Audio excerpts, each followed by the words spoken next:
Welcome to part 2 of week 3, which we are dedicating to learning how to estimate costs for economic evaluation. And trying to sort of do a wrap-up of the last part, we saw that the cost, let's change the color to red, the cost is equal to the resource use multiplied by the unit cost, and that there are three steps in estimating the cost. One is to identify the resources. The second one is to measure the resources in physical units. And then finally, the third one is to value them.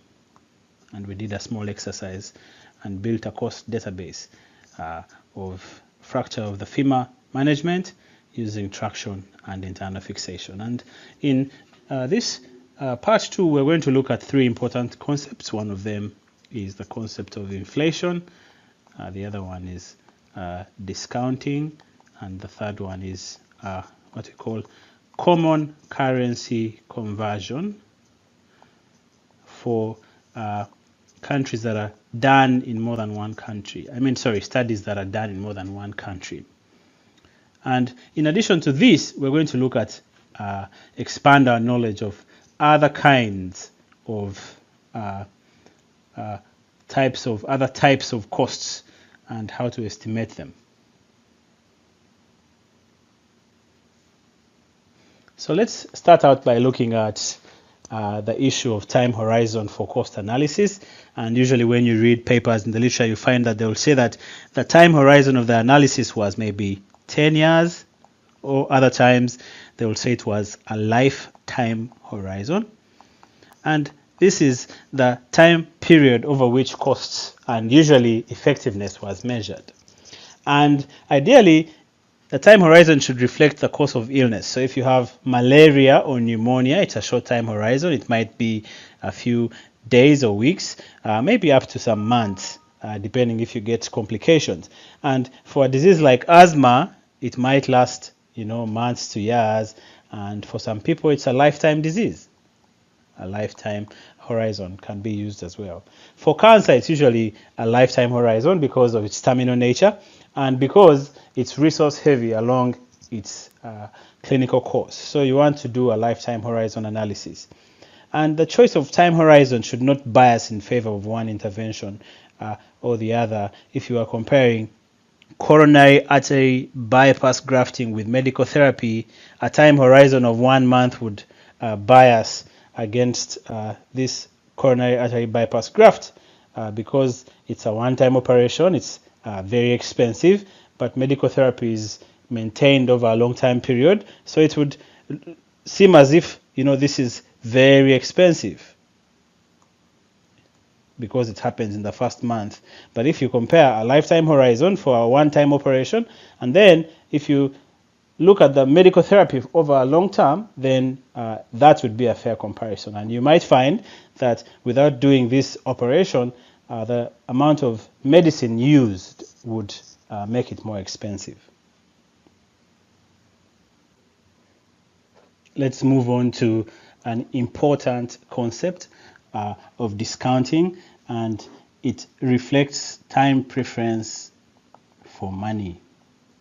So if I asked you, would you like me to give you, let's say, $1,000, 1,000 today, or should I give you $1,000 tomorrow? A rational individual, not every individual, would choose $1,000 today. And the reason for that is that you can invest this money for a rate of return, which at the very least would be something like maybe 2 to 3%. If you put in the bank, you can expect to get 2 to 3% return on this money if you invest it. So you will be better off getting the money today. The formula for discounting is the present value of the costs, or the discounted cost, is equal to the future value in the year N. So for example, this is year 1 over 1 plus R, which is the discount rate, and you do this for each of the years into the future, so up to year number n. And remember that we are talking about interventions that happen over multiple years. If you're doing an intervention that lasts a month, discounting becomes irrelevant. Not needed. Discounting is not needed if you're doing a 1 month time horizon. But maybe you're doing a cancer study and the costs are measured over multiple years. And in most places, the discount rate used is 3%, in the US, for example. But in Australia, you'll find that they use maybe 5%. And, there are some reasons why people use different discount rates, which I won't get into in this video. But it's recommended that you use somewhere between 3 and 5% for the discount rate. And if you do sensitivity analysis, which we'll talk about in a future week, then you can present undiscounted costs and maybe also present 5% if your best case analysis is a discount rate of 3%. So let's look at an example of discounting. Maybe you have a patient who is on highly active antiretroviral therapy or HAART, and the expectation is that he's going to incur $1,000 in costs on an annual basis. In year 1, $1,000. In year 2, $1,000, up on to year 10 right here. So the total cost is $1,000 if it's $10,000 if it's undiscounted. So it's just adding the costs. But you want to discount these costs over 10 years to reflect the present value of these $10,000. And the reason you want to do that is because dollars today are preferred over dollars tomorrow. So the formula for discounting, as we saw in the last slide, is that the present value of those costs is equal to the future value, the costs in the future. Maybe this is in year 1, divided by 1 plus the discount rate raised to the power 1 in this case. And this is the same formula for multiple years. So for example, if we are doing it for, let's say for year 3 in 2017, right here, the present value of the $1,000 in year 17 would be, so let's say cost of HAART in 2017, in year 3, let's call it year 3, would be equal to the future cost or the future value of the cost, which is $1,000, divided by 1 plus R, which is 0.03, our discount rate of 3%, and this is to the power 3, essentially, raised to the third power. And if you do this calculation, it will equal to $915. If you do it in your computer, you'll find that it's $915. Essentially, 1,000, this 1,000 divided by 1 plus the discount rate raised to the power of the year. This is raised to the 3 because 3 is the nth year. So here it would be raised to the number of years, which is 3, and it's 915, meaning that $1,000 in 2017, the present value of that would be smaller, only equal to $915. So once you do that for all the years, you'll find that the present value of the $10,000 undiscounted of HAART over 10 years essentially is lower. It is $8,530 is the present value of the discounted 10-year cost of ARVs in this population. So moving on to the concept of inflation, we adjust for inflation if we have cost estimates that happen over multiple years. Let's say you are doing a study in 2015 this year, and you had a cost estimate for maybe a surgical procedure that you got from a study in 2013. Let's say it was $1,000. $1,000. We expect that because of inflation, the $1,000 in 2015 would be a little bit higher. essentially. And this is because because of inflation, we expect that the price of things will keep increasing. So, for example, we know that the cost of bread, or the cost of apples, or the cost of sugar is going to keep increasing year from year. So there will be a small but continuous increase in the price of this product. So that is due to inflation, essentially. And this is adjusting for inflation reflects that. Now, this adjustment is based on a local consumer price index, or CPI, and it reflects this change in the cost of buying a fixed basket of goods over multiple years. Now, the National Bureau of Statistics for a given country will produce CPI estimates. So if you go to the website of your or the National Statistics Bureau of the country you're interested in, you'll find the CPI. So let's look at an example in the next slide. In this inflation example, we have 10 years worth of costs from 1993 to 2002, and we want to report the costs in 2000, year 2000 US dollars. And you'll find in the literature people will write clauses like, we estimated costs in 2015 US dollars, or 2014 euros, or 2012 Malawi kwachas, etc. So we have an unadjusted estimate. This is the real observed cost of ARVs, and we are assuming in this example that it's jumping $50 on an annual basis. $50 increase every year for the cost of ARVs, for a total of $8,750. Now, in this column, we're going to adjust, and let's look at how we adjust. First of all, we need a CPI, and if you go to the Bureau of Statistics, you can get these numbers. I got them from this website called Index Mundi for Uganda, and in 1998 it was 15.1, and the base year is 2005. So if you had 2005 here, it would be 100, essentially. So you always need a base year of comparison, and the CPI will give you that. Will give you the base year for comparison before making any sense of the numbers in this table. So how do we calculate the 2000 cost adjusted for inflation for, let's say, 1996? So let's take 1996 here. So how do we get from 800 to 947?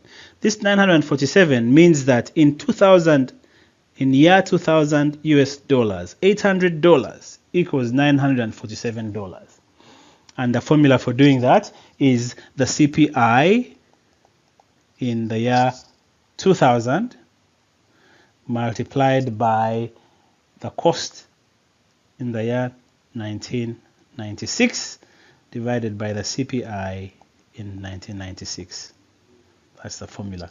So in this case, it would be the CPI in 2000 is here, it's 80.53 multiplied by the cost in 1996 would be 800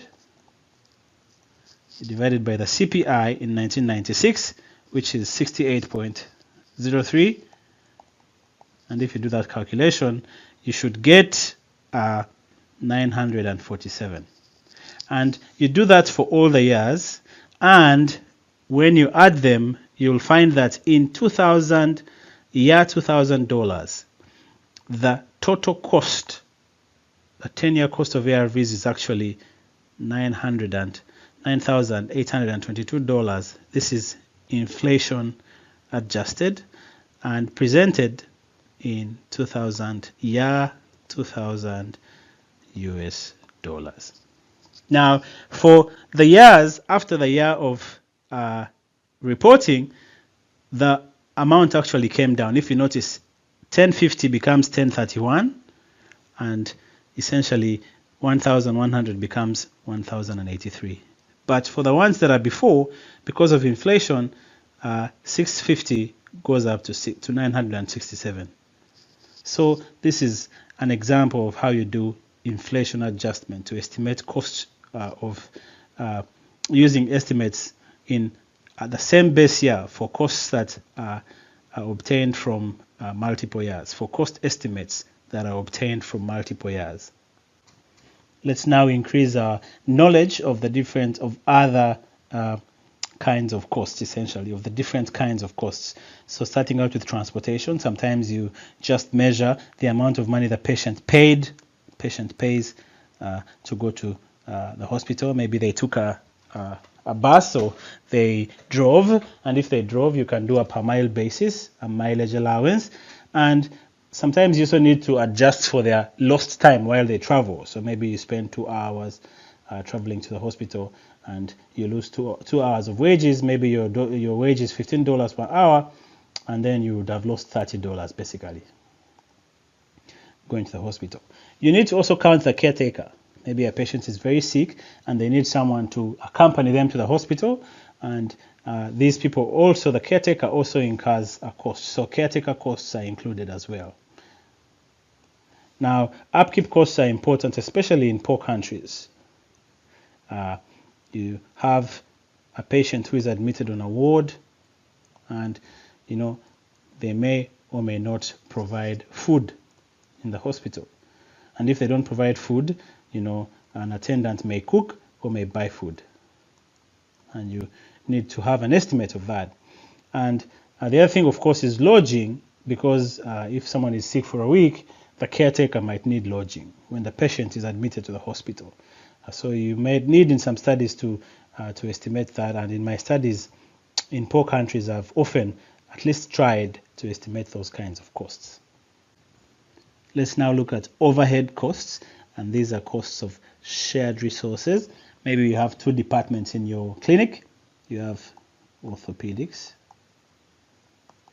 and maternity. But these 2 departments share electric bills. They have the same cleaning bill. They have the same cleaning workers. And, maybe they have the same water bill. And essentially, you need to estimate those costs, but you need to allocate them in some way. And there's no universally accepted way, but there's some approaches. And one of them is to determine how the intervention impacts the overhead costs by increasing or decreasing them. And the other way is to use some allocation method. And, allocation is difficult, and I won't go into the different allocation methods. And actually, accountants are good at performing these kinds of analysis. Accountants are better at doing allocation. But the important thing with allocation is to determine which component of various inputs determines costs. And if you look at inputs and cost determinants, you see, like for vehicles, you can use time used or distance traveled. For equipment, you can allocate using time used. For personnel, you can allocate using time worked. For maybe supplies, you can weigh them or even use a volume. So for every input, you need to decide how it affects cost and use that as the basis for allocation. But like I said, allocation can be tricky, but it can be done. And the good studies, especially when the intervention of interest affects overhead costs, then it's important to measure them. And you can do this by using some allocation methodology. Moving on to capital costs, they are defined as inputs into the production of healthcare that last over a year. So you have things like cars and buildings and large equipment. Maybe you need to buy a CT scan for doing CT scan screening for lung cancer or for managing head injury. One of the studies that I have is trying to understand interventions for managing motorbike accidents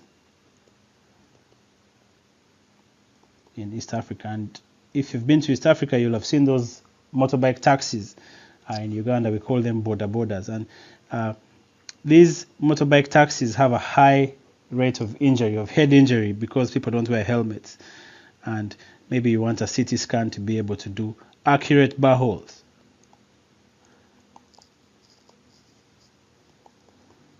To manage these bar holes, manage subdural hematomas. So you might want to buy such a big machine, and you want to say, well, I want to include this in as a cost for an intervention. So if you need to estimate these capital costs, maybe in the first year, it may be distorted because the goods last over maybe multiple years. So if you're interested in an annual cost, the solution is to annuitize the capital expenditure. And you can do this by identifying the capital good, finding the replacement cost of purchasing the good, then estimating the useful life. And many people use 7 years for things like cars and machines, and then estimating the average annual cost. So that is the method for doing an annuitization, so that you don't assign, if you're doing an annual cost and you have a machine that lasts 7 years, you don't essentially assign all the costs of the machine to year one. Here is an example of annuitization. This is the method that I have used in my own studies, and it has an estimate of the replacement cost. So let's say this was an ambulance and the cost was $53,000.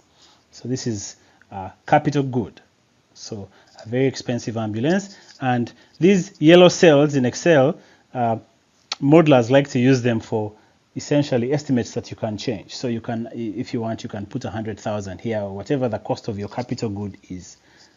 This is the replacement cost. Then you have this scrap value. This scrap value is the value of the good at the end of its useful life. So maybe you can sell it to another person.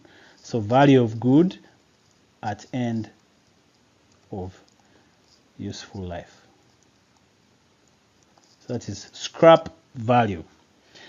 You need a discount rate which reflects the time preference for money. Of course, we have this useful life estimate, which you can change as well. I mean, some goods last longer than others, so you need to decide what useful life you want to include. Now, you need to estimate the present value of the scrap value, but this is simply a discounted value. So if you discount 2,500 in year 7, it's going to be $2,000 at a discount rate of 3%. Then you can calculate an annuity factor, which includes the discount rate as well as the useful years, the useful life of the capital good, and get an annuity factor. And this annuity factor is what you use to get an annualized cost of the ambulance. So if you take the replacement cost minus the present value of scrap value, this minus this, and you multiply it by, you divide it by the annuity factor, then you get the equivalent annual cost.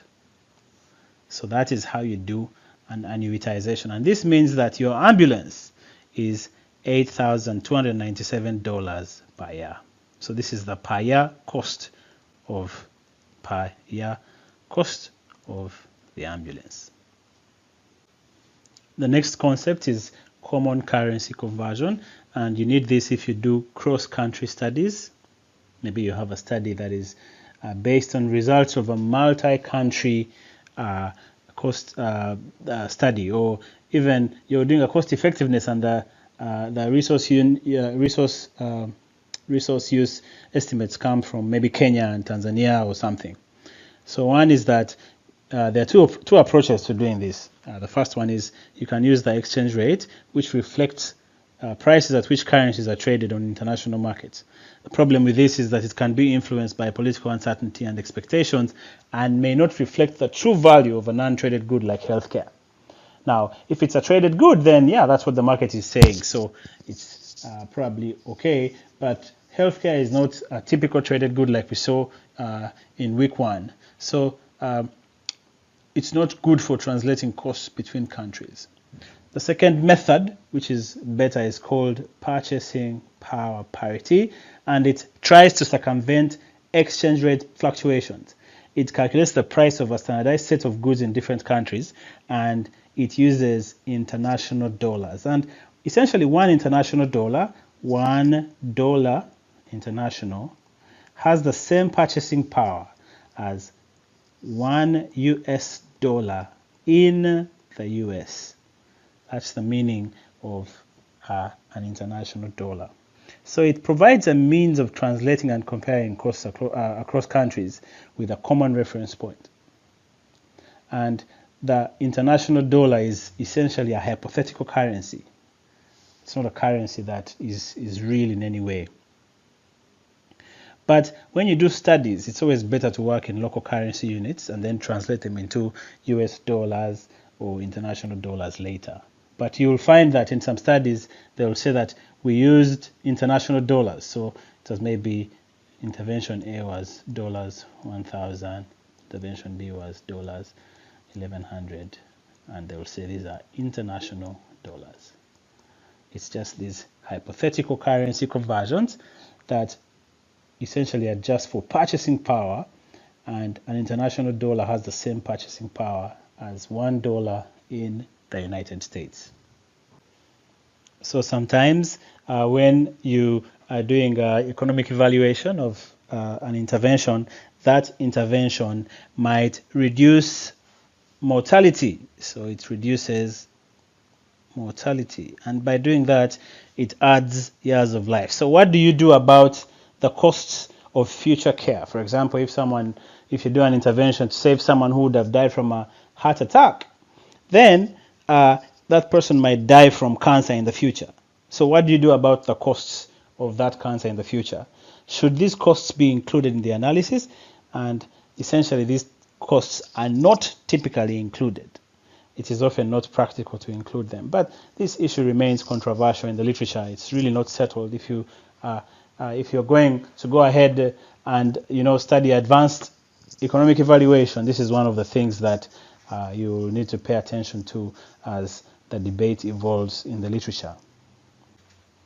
So with that, I would like to stop this part. In the next part, we are going to continue our discussion of cost. But just to summarize this part of week 3, we looked at discounting, we looked at inflation, and currency conversion. We also looked at different kinds of costs. And we even did an example of annuitizing capital expenditures, annuitization. So I hope you enjoyed this video, and I would like to thank you very much and see you in the next video. Thank you very much.